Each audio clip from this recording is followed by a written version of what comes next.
Assalamualaikum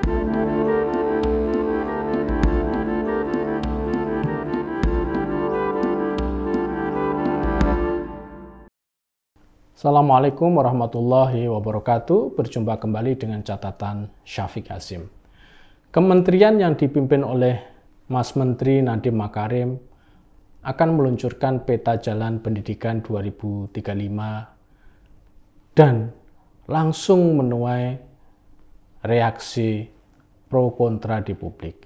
Seperti biasanya, Majelis Ulama Indonesia, dalam hal ini Wakil Ketua Umum Anwar Abbas, langsung bersuara memberikan kritiknya. Kenapa agama tidak disebutkan secara eksplisit di dalam draft visi pendidikan 2035? Tidak hanya MUI, Muhammadiyah juga memberikan peringatan agar peta jalan pendidikan 2035 memasukkan kata agama di dalamnya. Pihak kementerian dengan cepat memberikan penjelasan kepada publik dan juga pihak yang memprotes jika visi pendidikan 2035 ini belum final dan menempatkan agama sebagai hal yang sangat penting di dalam pendidikan kita. Saya berusaha mempelajari dari berbagai sumber soal visi pendidikan yang tertera dalam peta jalan pendidikan 2035 ini, dan kesan saya ini merupakan peta yang cukup komprehensif, mencakup jalan masalah dan juga jalan penyelesaian yang ditawarkan untuk memajukan pendidikan kita. Di dalam peta jalan pendidikan 2035 ini ada yang disebut dengan istilah visi pendidikan Indonesia 2035. Bunyi visi ini adalah membangun rakyat Indonesia untuk menjadi pembelajar seumur hidup yang unggul, terus berkembang, sejahtera, dan berakhlak mulia dengan menumbuhkan nilai-nilai budaya Indonesia dan Pancasila. Di sini rupanya letak protes MUI dan Muhammadiyah karena di dalam visi di atas tidak ada kata agama. Saya ingin menyoroti bahwa jika dilihat dari kalimat visi pendidikan Indonesia, meskipun kata agama tidak ada atau belum disebutkan karena masih dalam proses penyusunan, bentuk finalnya sesungguhnya isi dari visi pendidikan ini adalah hal-hal yang diperintahkan oleh agama. Menjadikan rakyat Indonesia untuk menjadi pembelajar seumur hidup adalah hal yang diperintahkan dan dianjurkan oleh seluruh agama. Bahkan dalam perspektif Islam, pembelajar seumur hidup itu bisa dikatakan merupakan implementasi dari sabda Rasulullah, carilah ilmu dari lahir sampai mati. Ini jelas pembelajaran seumur hidup. Lalu menjadi unggul, berkembang, sejahtera, di mana semua konsep ini juga merupakan konsep yang dianjurkan oleh semua agama. Saya kira tidak ada satupun agama di dunia ini yang tidak menghendaki pemeluknya menjadi manusia unggul, berkembang, sejahtera, dan maju. Islam sendiri meletakkan kemaslahatan publik atau maslahah sebagai tujuan dari kehadiran Islam di atas bumi ini. Unggul itu sendiri adalah sanjungan agama bagi orang-orang yang mau mencari ilmu.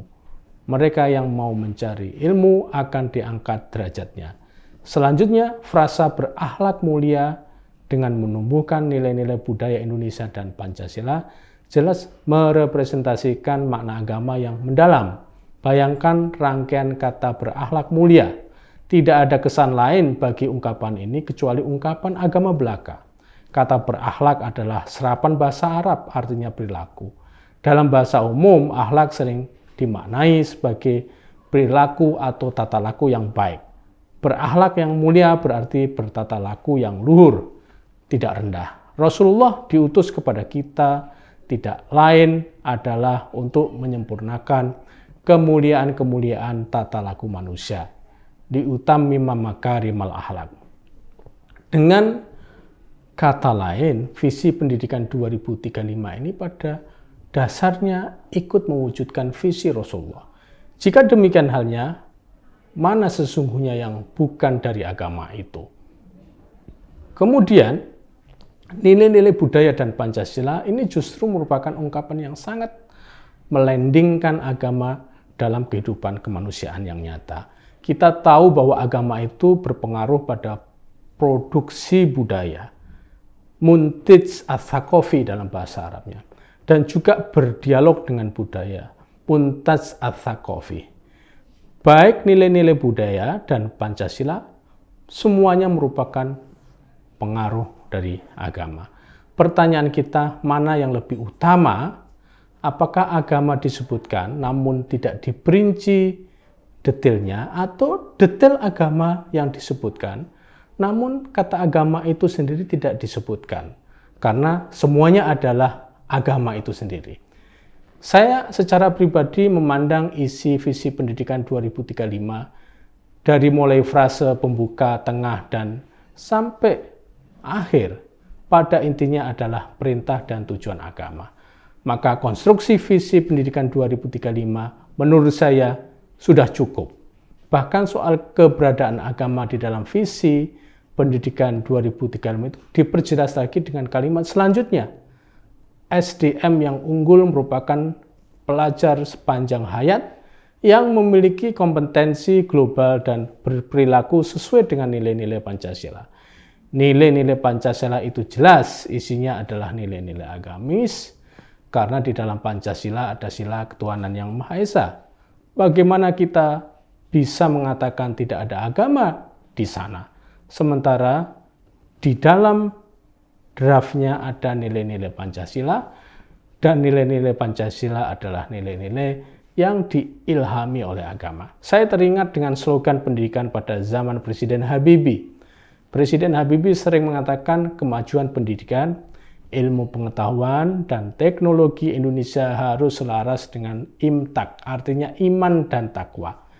Dua kata ini sangat kuat di mana-mana diucapkan oleh mantan Presiden Habibie dan menjadi mantra bagi kita semua pada saat itu. Dua kata iman dan takwa itu bukan ungkapan utuh agama, namun iman dan takwa adalah bahasa dan bagian penting dari agama itu sendiri. Tidak menyebutkan kata agama secara langsung, namun kata agama diwakili dengan kata iman dan takwa. Semua orang sudah tahu bahwa ungkapan imtak Presiden Habibie saat itu adalah menginginkan bahwa pendidikan nasional kita dijiwai oleh agama. Meskipun sering diwakili oleh iman dan takwa, agama adalah inspirasi pendidikan nasional. Pada saat itu semua orang sudah tahu bahwa itu adalah agama. Saya berpendapat jika rangkaian kata dalam visi pendidikan 2035 pada intinya dan pada dasarnya adalah rangkaian kata yang mewakili agama itu sendiri. Memang ada sebagian dari kita yang kurang lega jika kata agama tidak muncul secara eksplisit. Mereka perlu penyebutan formal. Bagi mereka yang memiliki aspirasi yang demikian juga sah-sah saja untuk disuarakan ke ruang publik. Namun sekali lagi saya berpendapat bahwa visi pendidikan 2035 sudah cukup justru karena kenyataan sosial, politik, dan hukum kita sebagai negara Pancasila, bukan sebagai negara agama. Meskipun Pancasila bukan negara agama, namun agama menjadi hal yang penting di dalam Pancasila. Melaksanakan agama dijamin di negeri Pancasila ini. Sebagai catatan, manusia Indonesia sering lebih menyenangi hal-hal yang bersifat formalitas. Segala hal yang harus disebutkan secara resmi, meskipun penyebutan kata itu seringkali tidak disertai dengan pelaksanaannya. Orang bilang kita sering berwacana, artinya kita lebih sering mengungkapkan kata-kata daripada melaksanakan isi kata itu. Mari kita semua jangan terjebak dalam ungkapan formal. Apa yang penting bagi kita adalah substansinya, isinya, kandungannya dilaksanakan. Demikian, wassalamualaikum warahmatullahi wabarakatuh.